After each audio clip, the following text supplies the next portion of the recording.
The absolute worst way to start a fat loss journey is by cutting your calories. And I know that you're like, what the hell? Every coach, fitness influencer, app or program tells me to do that. So why are you saying that it's wrong?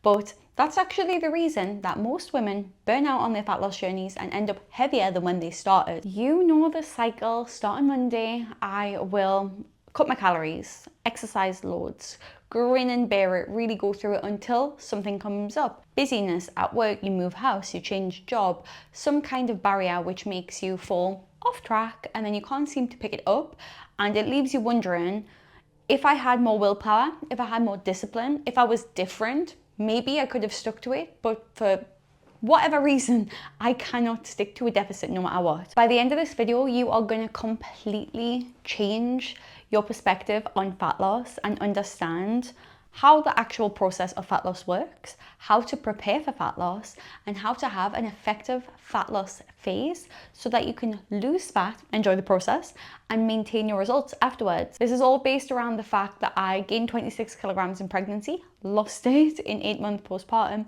and I'm about to go through another fat loss phase to get toned and defined, lose about 5 kilograms, and I'm going to share how I do it. I'm going to share how I do it with you. I'm actually really upset with myself for how awful my diagrams are, but do you know what? I'm not going to waste a page. We're just going to get on with it. So let's understand fat cells. I'm going to put these down.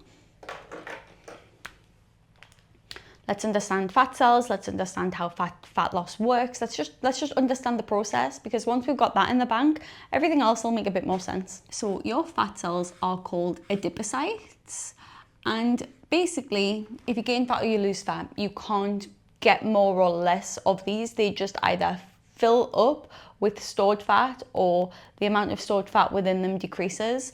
So if you've got more belly fat, you've just got bigger fat cells, and if you've got less belly fat, you've just got smaller fat cells. When you eat in a calorie surplus, when you eat too much food and do not expend that energy gets stored as triglycerides inside of your fat cells, and then they grow, and then you have more body fat. I think that I put this here to kind of identify the fact that, yeah, you've just got these adipocytes that either grow or shrink. Now that's that. When your body senses that it's depleted of energy, when it senses that it's in a deficit, when it senses that it does not have enough energy to carry out its function, I'm talking breathing, I'm talking moving your muscles, I'm talking thinking, your body uses a lot of energy for a lot of things.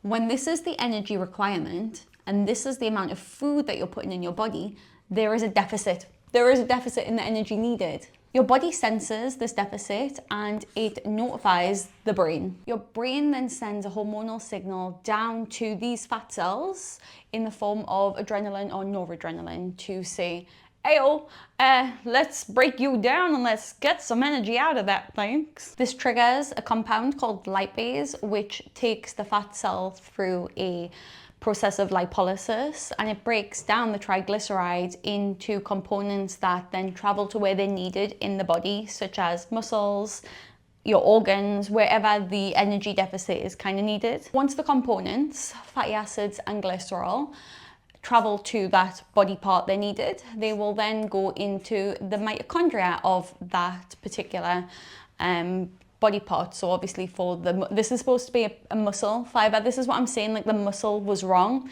It's going to go into the mitochondria of the muscle fiber. They're going to go through a process called beta oxidation, which is what sets them up for your body to use its normal energy. Obviously the mitochondria is the powerhouse of the cell, and that's like it's the engine room, it's the boiler room, you know, it's where everything happens. So it gets turned into the normal energy cycle, and the energy cycle basically turns it into ATP, which is the energy, so that you can do that. And then the waste products are water and CO2. So you basically sweat, pee, breathe the water in your breath, about 14% of your fat. This is supposed to be a breath as well. Why is it so bad? And the other 84% of your fat gets breathed out as CO2. Is that not crazy? Because when I was younger, I did think that it was poo. I thought that you pooed. This is obviously before I went to university, so when I was little. Yeah, I thought, but no, that's how it works. Now, the reason that I wanted to show you this very, very complex multi-stage process, we're talking the body notices there's a deficit. There has to be communication to the brain. From the brain, there has to be hormones ready and waiting that can be communicated to the fat cells. The fat cells need to be broken down. Then, once broken down, the products need to travel around the body to the correct area where they can be utilized optimally to produce energy so that your body has the energy it needs to carry out its day-to-day activities. And then all the waste products leaving you with less fat. So before considering going into a deficit, we need to make sure that the body is really healthy and in a good place so that all of this can happen. Because if you are undernourished, if you are stressed, if you're dysregulated, if you've got a lot going on in your body, which means it's not functioning optimally, your hormones aren't being produced, there is chronic levels of stress, chronic elevated cortisol. This process is not going to be able to happen as nice and simply as that. It's really important to understand that's how it works. And yes, a calorie deficit will cause this and it'll break these things down. But you having elevated chronic stress, elevated cortisol can prevent, and insulin resistance, other different things that you can be in control of through managing your health, that could inhibit your body from being able to break down the fat cells. So you could be in a deficit, and instead, because your body can't actually break down the triglycerides inside the fat cells, it will go and skip straight to the muscle, because muscle is a lot easier to break down. So it'll start breaking down your muscle cells, and we don't want that because they use a lot of energy. There's no mitochondria in your fat cells. They use a lot of energy, and that's what gives you tone and shape and keeps your metabolism high. So it is sticking a plaster on the problem when you drop your calories, because there is a complex level of health to a fat loss journey. Now, I actually have a degree in food science, a master's in nutritional sciences. I'm a women's online health coach. I've been doing this for over 5 years. I've worked directly with hundreds of women, have helped thousands of women, have been on Instagram for almost 10 years doing the whole fitness and nutrition thing, talking to tens of thousands of women, hundreds of thousands of women following us. This is kind of my area of expertise, should we say. It's what I've dedicated a lot of my life towards. I'm also a very consistent, healthy girl. Since I first found fitness, I more or less maintained a very toned, lean, delightful, gorgeous body. Got pregnant, gained 26 kilograms. Who can anticipate that? Not me. And I lost that 26 kilograms in the 8-month postpartum. And I've got another fat loss phase coming up in 3 weeks. So I'm priming before that. And you're probably wondering, girl, like, you've just bashed off all your credentials. Why are you not just going into a calorie deficit? And to tell you the truth, been there, done that, doesn't work. Like I said, I've got my credentials and I know how it works and why it works. So let me explain to you, because there has been many a time in the past where I have had a goal. Namely, the biggest time was in university. I was quite lonely because I didn't really have many friends because I was into fitness and nobody else was. And I thought, okay, I'm gonna really lock in and go for it, because I didn't really go out much. So for 6 months, I went to the gym. I got so sweaty. I was eating loads of healthy food, salmon and potatoes and all that, unseasoned for whatever reason. And I just remember giving it my all. Eating me limp salmon that was kind of pale and a little bit like slimy, and trudging through the grey skies in Newcastle, rain drizzling down as I finished my workout, and feeling pretty good because my body, I was like, my muscles were aching. 6 months later, dealing with this whole shebang, body looked no different, weight was no different, nothing was different. And I was like, why the fuck is nothing happening here? And it's because I was putting in effort, but there was no clear strategy for physical change. Effort doesn't mean fat loss. And I wasn't measuring nothing. So that is what helped me understand the importance of priming, because as much as I was going to the gym, I wasn't lifting heavier every time. I was doing sweaty workouts, but I wasn't progressing.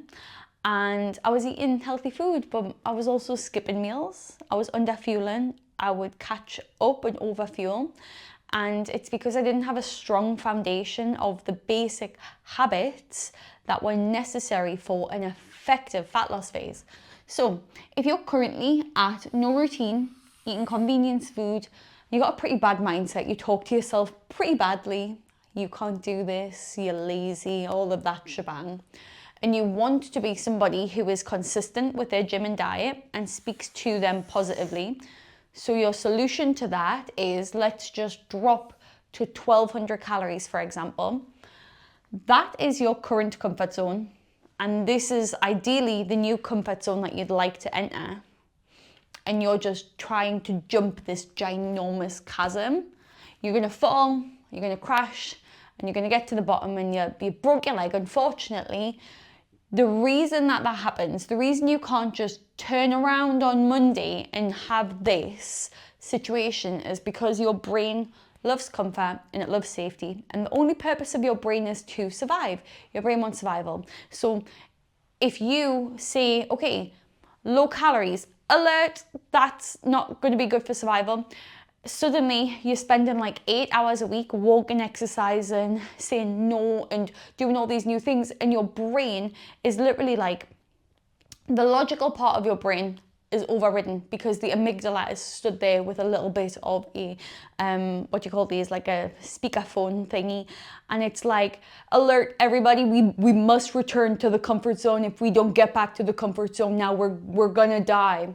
So you go and then you got to go back to where you were because you've not allowed the emotional side of your brain to catch up to this. You need to basically step by step allow your brain to move into a new comfort zone through expanding slowly and making it comfortable and showing your body that it's safe, showing your nervous system that it's safe. Yeah, so I hope that you enjoyed that because I had fun. So you're probably wondering, what is it that we need to prime? Well, I'm going to take you through how I'm priming for my fat loss phase. Well, firstly, we've got to go in with the calories. I need to know how many calories I'm eating right now because I went into a maintenance phase. My weight has maintained for the past couple of months since I finished my fat loss previously. I have a consistent diet. I don't track my diet day to day because more or less, I've got so much consistency and predictability in my diet. Like, you heard me with my credentials. I pretty much know what's going on when it comes to maintaining. But for me to go into a calorie deficit, I just need to have a little bit of an idea of where I'm at because right now I'm still breastfeeding and I want to understand where my calories are so that I can take off the correct amount so that I am losing the 0.5 kilogram a week that I want to lose for 8 weeks and not just be like, oh, well, I've lost nothing this week, 0.2 kilograms this week.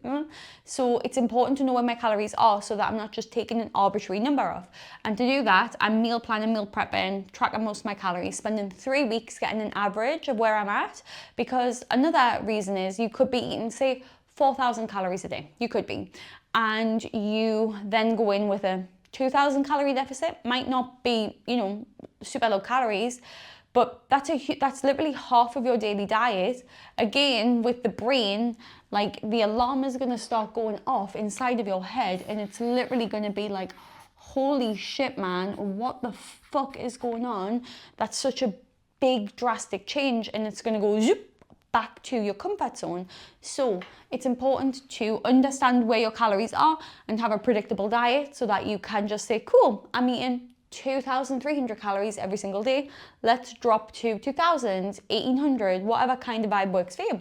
Then exercise, for me personally, I'm exercising quite a lot because I'm actually going to be doing a triathlon. So at the moment, 2 strength training sessions. Optimal will be 3. So maybe I do have to go optimal for like 8 weeks, but we'll see how I feel about that. Do I want to be optimal? I don't. And I'm also doing a swim and a cycle and a run. Love those.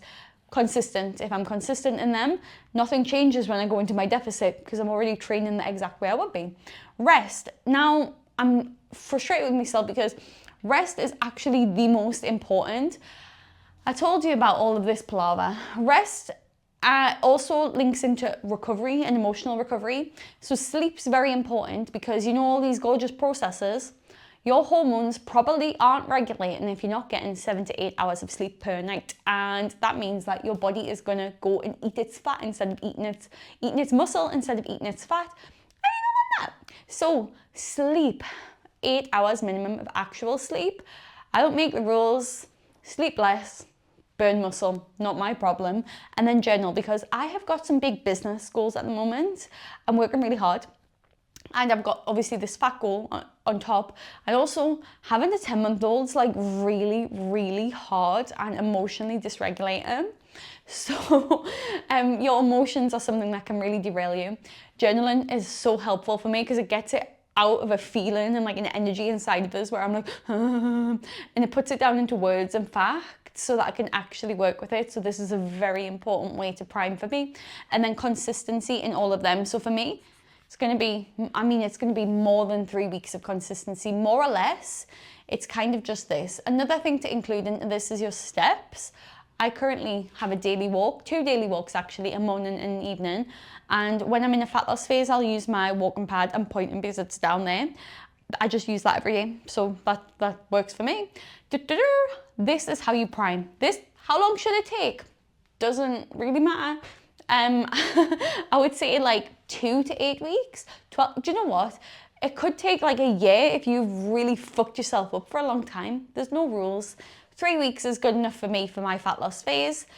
4 weeks could be good to, it really just, my best advice would be to longer than your brain thinks it needs. Longer than your brain thinks it needs, because genuinely there's nothing worse than going, what you want to do is just take tiny little steps so that your new comfort zone over here, there's no resistance, there's no negative feelings, like it's easy peasy lemon squeezy. I have a client starting this week who came to me after having about 10 good weeks of consistency, and she lost about 1.5 kilograms, which is fantastic because she showed up and she exercised, she ate well. She had loads of barriers, like loads of different things coming up in her life over those 10 weeks. And she had like really good emotional resilience and the ability to kind of overcome all the barriers. But she only lost 1.5 kilograms in 10 weeks, which, like I say, is great. But her ultimate goal was 16 kilograms. So as you can imagine, 10 weeks for like 10% isn't great. If we extrapolate that, that's basically 2 years of constant deficit to try and lose the fat. We don't want that. We don't want that at all. So I reviewed and looked into her strategy and her lifestyle and her history, and she has some areas of improvement to do with rest and recovery. There's a lot of elevated stress. So that's actually something that we're focusing on, is her stress management, to allow her body to get into the position that it is going to thrive, because it's going to be using fat, not muscle, to make up the deficit. But we looked at her calendar moving forward and we broke down how her fat loss phase is going to look. And the reason that we do that is because you go to university, you go to work, and you're given a project timeline, and in university you're given a deadline for your dissertation. When you've got your dissertation deadline, you can plan your approach. You can do the initial notes, you can go and do the initial research, you can do whatever is involved in this, but you go through the process. But the important thing is that you're working back from the deadline. So we need a deadline with fat loss, and it's not toxic or negative to have one. And I've just explained why.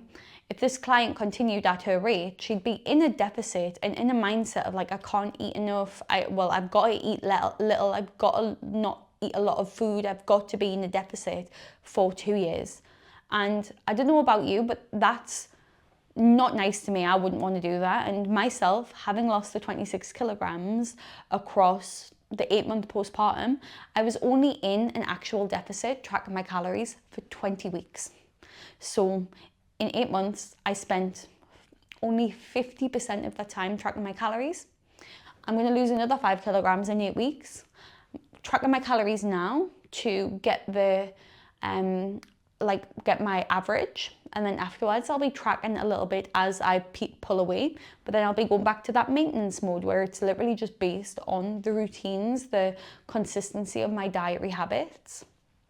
So I'm sharing this with you to explain that you need to have some form of deadline, because if you don't, then you're going to be losing weight forever, and that sucks. You need to have a realistic deadline.